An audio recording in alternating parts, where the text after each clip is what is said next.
to ask him questions about his experiment,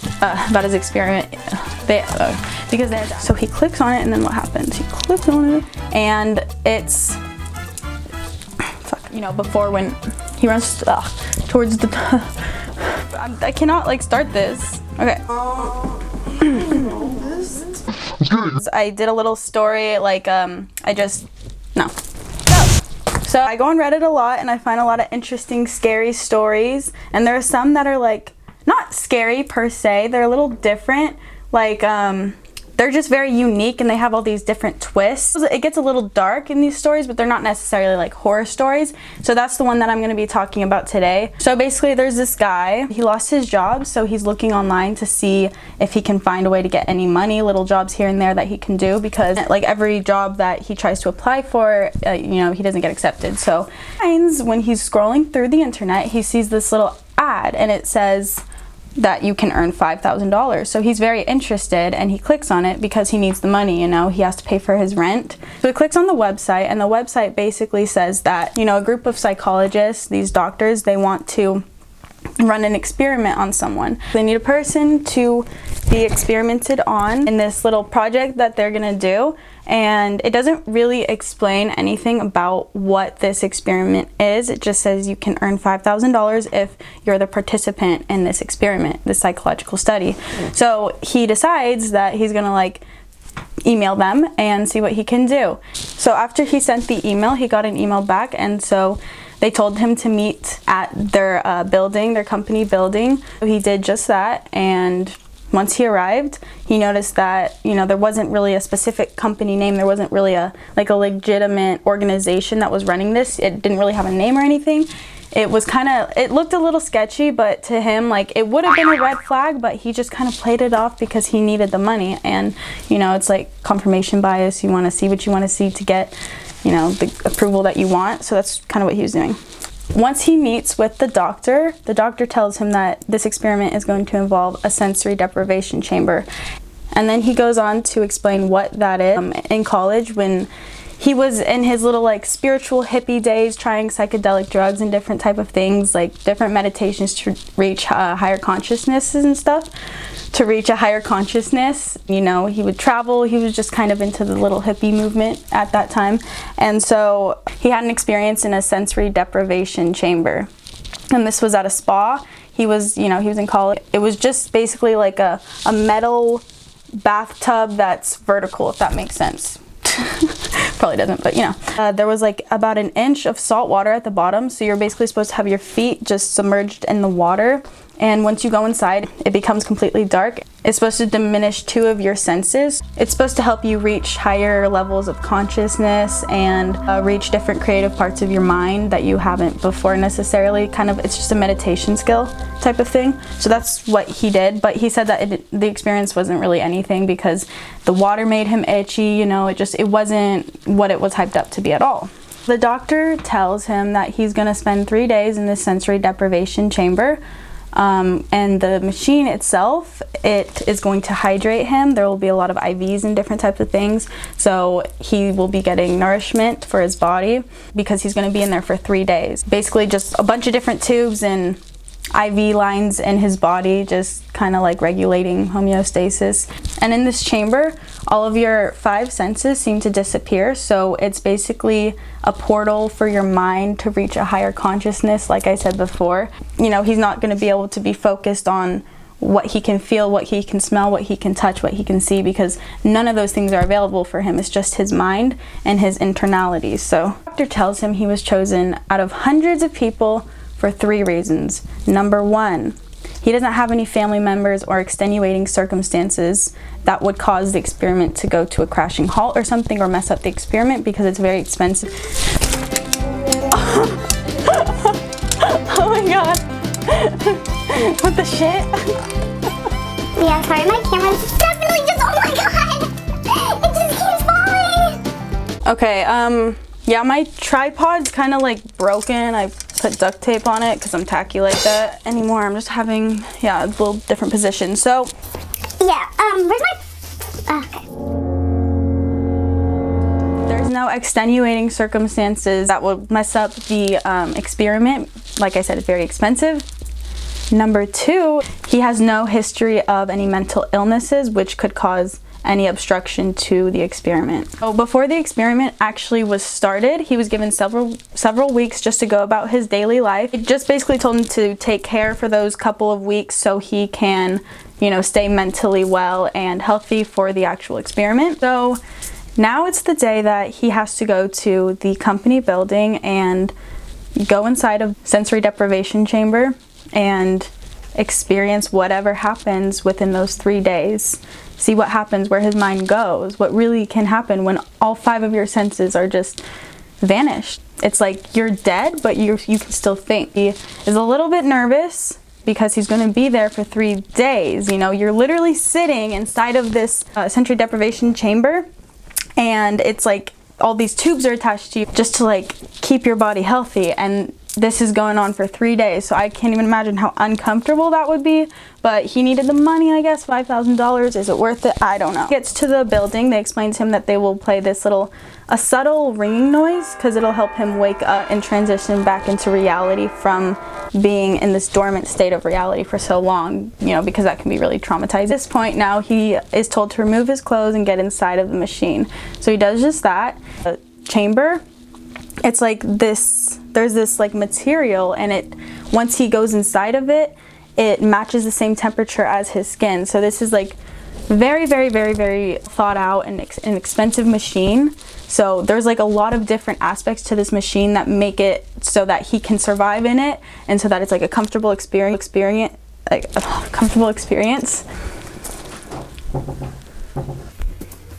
Golly gee, you messed up my video. Juliet, I need you to go. I can have a walk in. So one. Kate, Juliet, I'm literally recording a YouTube video. Shut the fuck up. Okay.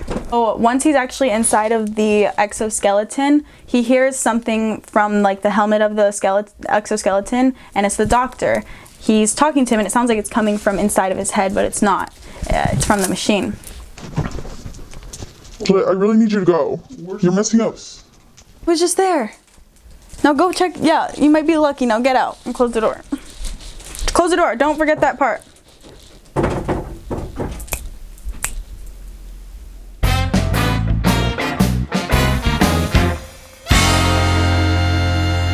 At this point, he's getting a little bit more anxious. He's realizing that it's actually happening now, and he's kind of scared. And then the doctor, they have monitors, monitoring his heart rate and his blood pressure, everything like that.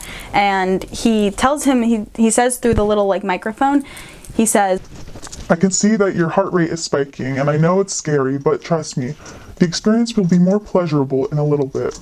And this kind of freaked him out a little bit more. It made him more anxious. The fact that he was telling him to calm down and that it would be okay made him more scared. And at this point, he realizes something that's truly terrifying. He realizes, oh my God, what have I gotten into? And he tries to scream, he tries to yell, he tries to push against the exoskeleton, but nothing's happening because they put a numbing agent into his body, and nothing's working in his body basically. He can't move, he can't say anything, no one's hearing him, and he's just truly terrified. And he just really doesn't want to go into this. So they end up closing the exoskeleton. He's trying to push up against it, he's trying to yell for someone to help, and no one will help him because no one can hear him.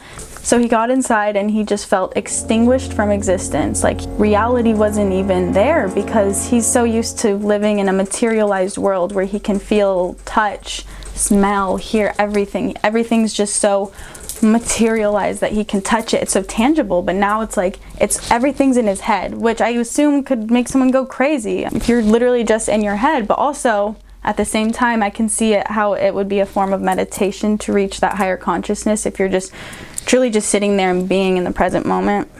So now he begins considering his life. He feels a wave of depression because his girlfriend left him, he lost his job. He just feels so lonely in life, and he almost laughs at that, because he truly is the most lonely person in existence. For a split second, he actually thinks that he's dead, but then he reassures himself, realizing, no, this is an experiment. I have to keep reminding myself that it's an experiment because it's crazy.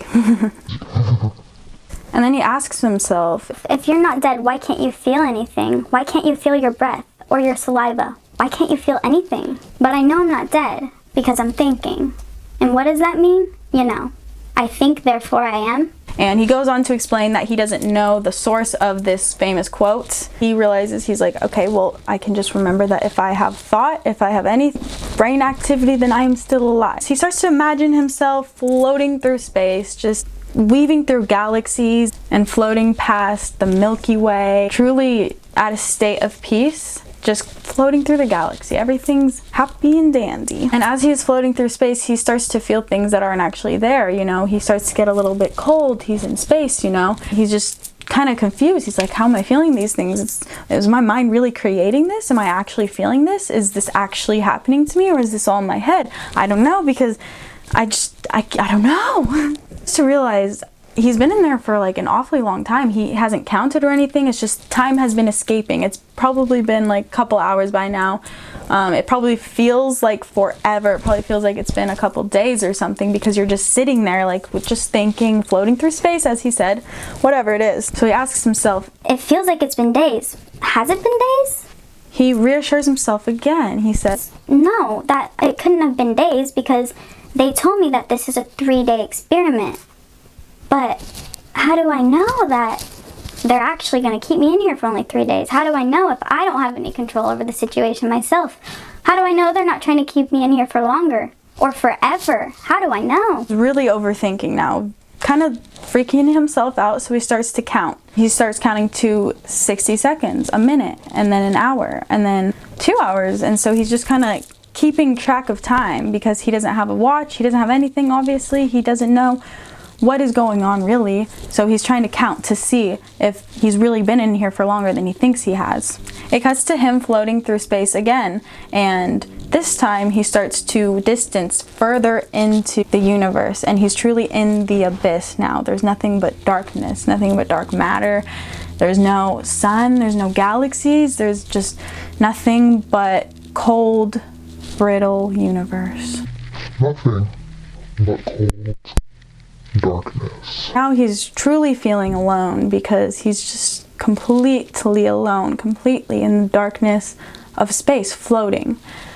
And all of a sudden he starts to feel cold. He starts to feel very cold. It starts to be a brittle feeling against his body. It's so painful to him, and then he starts to turn pale all of a sudden, and he looks at his stomach and it starts to crack a little bit, and he's amazed. He's like, what's going on? And all of a sudden he sees a little piece of his foot fall off. It just cracks off like a little piece of ice shard, flesh ice shard. Falls off. And then a piece from his stomach, just little chunks here and there. Fleshy ice chunk of human. That sounds really gross. Okay, fine. Pieces of him are breaking off, and he tries to grab them and put himself back together, because he doesn't want himself to be, you know, dead from existence, because he thinks without a body, how can the mind live? How am I alive if my body dies? Even though this is just his imagination, he doesn't really know what's going on, you know? So he tries to put himself back together in a moment of anxiety, and then all of a sudden his body just bursts into ice. And he dies. No. So his body explodes, and all that's left is a bodiless mind floating through space. It's just, there's nothing but existence. Pain that he felt was an indescribable pain. He felt it from every little cell in his body. It was just the most painful thing, and that's just how powerful the mind is, that it can mimic these feelings and pain and electrical impulses. And he then hears the doctor say that he has completed his 3 days in the sensory deprivation chamber, and you know, he would cry if he could, because this is just such an amazing thing to hear, but you know, he can't, because his entire body is numb. He can't do anything. And he says that the data we are getting is incredibly useful. We have obtained permission to extend the experiment indefinitely. The machine should be able to keep your body alive up until a couple of weeks, until your body dies. But don't worry, the $5,000 will be directly deposited into your bank account. Thank you for your contribution. You will save many lives. And at this point, he feels a deep dread within himself, just a drop from existence. He just knows this is never going to end. So the doctor is just telling him that he's going to be in here forever now, and he can't leave, and he's stuck here. He thinks to himself, I'm unequivocally alone, arguably alive, but inevitably dead. And then all of a sudden he gets this sensation in his big toe, and it kind of feels like when you have those pins and needles when your foot fell asleep and it's waking up. So he has this sensation and he's like, what is that? Why, how can I feel that? And it's just the most amazing feeling because he can actually feel something, Imagine just being in there for such a long time and you can't feel anything, touch anything, see anything. Your body has exploded in space and your mind, crazy shit's happening, and all of a sudden you can feel your toe, and that's like a huge glimmer of hope for him. So he feels that, and then he wonders what's going on. He thinks that one of the numbing IVs must have fallen out or something like that. So he realizes that's true when he feels his big toe prick against that needle thing. So he comes up with an idea and jabs his toe right into the needle and starts to bleed heavily. And he does this because the doctors are going to have to take him out to assess him and heal his injury, so he doesn't bleed out and die, because I guess he really stabbed himself. So this dude's really thinking here. He's getting smart and innovative because he doesn't want to die in this chamber. It's crazy. The doctor speaks to him through the helmet and says that they will be taking him out. So once they took him out, his body was still very numb, so they had to prop him in a wheelchair and bring him to this room. So he couldn't really move. They had to ask him questions about his experience and just kind of see what happened in his mind, because they do have monitors monitoring what's going on in his brain, but to get a direct explanation from the person who's actually undergoing this experience in a complete different context is something else, and they really wanted to do that. So they were sitting with him for a couple hours just questioning him, and a lot of the times he would just say, please let me go. And they're like, no, we can't do that. You are going to save many lives. The doctor says, lives are at stake. You are going to change history. Plus, we don't want you going to the police. So obviously this is some sketchy ass psychology experiment. I mean, yeah, I guess it is a psychology experiment, I get it, but it's just super sketchy. They don't want the police to know. They're keeping him in here for weeks. So he answers all the questions for the doctors and tries to come up with a plan how he's gonna escape, because pricking his toe was the whole point, to get out so he can plan his grand escape. So they have him tied in on this wheelchair. He can't move, he can't get up, he's restrained. And he notices that the drugs have all left his system at this point, except for his arm. His arm is still limp. But at this point, they're taking him back to the exoskeleton decompression chamber. Not decompression, deprivation chamber. He's still tied up, and he knows that his escape has to be a split-second move, because once they untie these ropes and he's getting put back in, he has to think of something quick so he can get out. So they take him over there, and he goes back inside of the exoskeleton. They put him inside, and he's kind of just standing there watching everyone. They haven't put the drugs in his system yet, like the numbing agent or anything like that. So he's just watching everyone. And then right at the perfect time, he hits one of the doctors and starts sprinting. He doesn't look back because he doesn't want to see how fast they are. He just wants to get out as fast as he can. He runs towards the door, which is familiar to him because he's been there when he was first getting interviewed or whatever for the experiment. And so he runs to the door as fast as possible, sprints up the stairs, and is so thankful to see sunlight coming through the doors, and he's like, I finally get to be free, finally. So he runs up, he gets to the top of the stairs, and there's 15 guards there, and so he can't leave. So they all grab him, and he's like, fuck, oh wait, no, I messed it up. Oh, now there's 15 guards. He can't leave the door because obviously they're gonna get him. There's more flights of steps that go up to a roof. So he's like, okay, I can do this. So he starts sprinting up the stairs even faster than before. And now he's trying to get to the top of the roof so he doesn't even know what he's gonna do, but he just wants to get away from them and get outside. And so he runs up, just climbing up the ladder to get up to the roof and open the hatch and get out into the open, right? And so the doctors are following closely behind, and the main doctor, as he's climbing up the ladder to get to the roof, the main doctor grabs his leg and has him tightly gripped. And the doctor's saying, please come down, don't do this, you are being stupid and foolish. He doesn't listen, obviously. He takes his limp arm and he takes it and smacks it right across the doctor as hard as he can, and teeth and blood fly everywhere, and it's just so nasty. Now he's able to climb up the ladder even faster and get out and onto the roof. He's onto the roof now, and he's running to the edge of the roof. He climbs to the edge, and people are just staring up, looking at him. It's like this naked man just standing there. He probably looks crazy, you know? And people are probably very scared because they don't know what's going on. He's naked because he was about to get into the exoskeleton before he made his grand escape, which actually was a grand escape. So he's now standing at the edge of the roof, and the doctor runs up to him and he's like, "Please come down from there. You don't have to do this. We won't make you go back in the machine. Just come down from there." He doesn't want to die. He doesn't want to like jump off the roof or anything like that. But he also doesn't really know if he can trust the doctor because of everything that happened. And the doctor, in a split second, just runs up to him, trying to grab him. He grabs him like this, and then the man falls backwards, and he starts to laugh. It's weird because it reminded him of his time back in the chamber, you know, when he was just floating through space. You know, as he's falling, he feels as though he's just floating. And then he reaches the earth. He reaches the ground.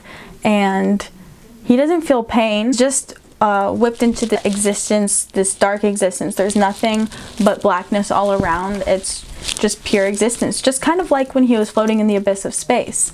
So he's thinking, is this what it's like to be dead? Am I dead? Am I on my way to heaven? Like, what's going on? He's reminded of the time when he was in the abyss. And right as he's thinking this, all of a sudden he hears something. It's the doctor in his head. But it's not in his head. It's from the exoskeleton, the microphone that was in the exoskeleton helmet. The doctor tells him, "It's been 3 days. Thank you so much for your participation. You have helped us so much. We are now in the process of letting you out. We hope that your experience was comfortable, and we hope that everything went well for you. We will be letting you out shortly." and that was that. So yeah, that was a very big plot twist. Basically, all of that was all in his head. I think this little story was trying to show how powerful the mind is. The mind is extremely powerful. It can create all these different realities that aren't even real in situations such as that, you know, because the mind does create your reality. So I just find that very interesting. That story was just so like trippy to me, you know, it just took a weird fucking twist and I was like, what? After this, the doctors, they were just so helpful, so kind to him, you know, helping him out in any way, you know, asking him questions, but wouldn't get upset if he refused to answer because he's just probably very traumatized. I mean, and also just shocked, you know, this is just such a crazy experience, you know. You literally thought that, I don't know, you like, imagine just genuinely believing something is happening, genuinely feeling it happening and knowing that it's happening. You know, everything about it is real, but it's not real. It's literally in your head. Can you even imagine that? That's fucking nuts. But that's what happened. And so they like hooked him up with a bunch of different psychologists and different prescriptions if he needed any, like antidepressants, because I think that chamber made him really truly realize that he was really depressed inside and he felt really lonely in life. And then so it cuts to him like a couple years later. He has a new girlfriend and he's living with her. He's really happy now with her and he has this new job and everything's going very well for him. But there are times that he thinks, Am I still in the chamber? Because yeah, I'm living life in reality like it's actually happening, but I was trying to escape that company building and I was experiencing all those things happening. That was so real. There was nothing off about it. It was 100% real. I felt it in my soul, in my gut, everything.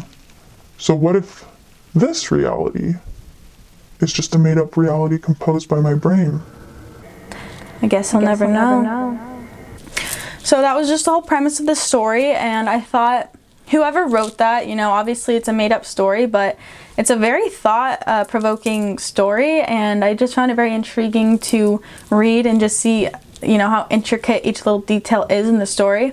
I suggest that you read the story if you want to. It's on Reddit, the No Sleep account, and it's called, what's it called? It's called They Paid Me $5,000 to Go Through Hell.